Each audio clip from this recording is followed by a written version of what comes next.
Thank you very much. My question is for President of DRC. Ma question est adressée au président de la RDC. Monsieur le Président, si la sécurité est à l'évidence un gros problème pour vous, si vous étiez capable de résoudre ce problème par vous-même, vous l'auriez fait depuis longtemps. Alors je voudrais savoir pourquoi vous refusez de collaborer au sein des processus de Luanda et de Nairobi afin de trouver une solution durable à cette crise sécuritaire. Je pense que la solution est entre vos mains et qu'il faudrait travailler avec ceux qui sont prêts à vous aider pour résoudre vos problèmes. Je suis du Rwanda et nous croyons tous que la sécurité est nécessaire pour l'investissement et le tourisme. Donc faites votre part pour trouver une solution. Si vous êtes rwandaise, vous devez savoir qu'il y a eu au mois de novembre une discussion qui a abouti à la définition d'une feuille de route pour sortir justement de cette crise. Et cette réunion a eu lieu en Angola, à Luanda précisément, et en présence de tous les pays, surtout les représentants des deux pays concernés, c'est-à-dire le Rwanda et la République démocratique du Congo. Il a été convenu, comme j'ai dit, une feuille de route qui décrétait le cessez-le-feu et le retrait immédiat du groupe de M23 qui est soutenu par le Rwanda le 25 novembre.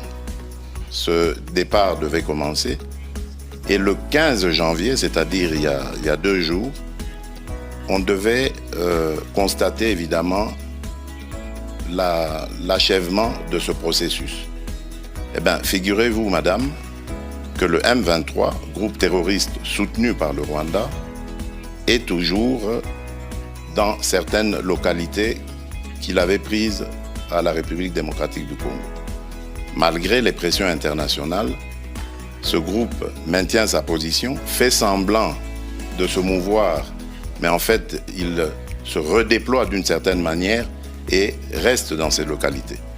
Et je vous apprends que depuis lors, il y a eu un massacre qui s'est fait dans une localité qui répond au nom de Kishiché, d'une centaine de personnes, des innocents, que ce groupe a voulu massacrer pour les terroriser et les pousser à se déplacer de cette localité qui regorge de matières précieuses dans son sous-sol. Donc voilà en fait le problème que nous avons.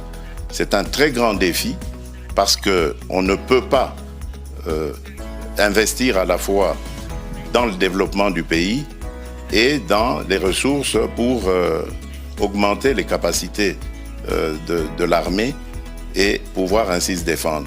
Si nous avions tous la même philosophie, la même vision, celle que j'avais d'ailleurs au moment où j'ai accédé à la tête du pays, celle d'aller vers tous nos voisins, nous en avons 9, et de leur proposer des projets de développement qui vont faire du bien à nos économies respectives, qui vont faire du bien à nos populations. Et je peux vous citer comme ça, pour chaque pays, chacun des 9 voisins que nous avons, quel est le projet dans lequel le projet que j'avais proposé et dans lequel j'invitais que nous nous investissions tous pour aller vers ces échanges commerciaux, économiques et autres qui allaient amener la paix et garantir la stabilité de la région. Mais c'est à cause, évidemment, de certains voisins aux velléités belligérantes que cela est malheureusement impossible à réaliser. Donc je suis désolé, madame, le problème aujourd'hui de l'insécurité dans la région des Grands Lacs s'appelle le Rwanda.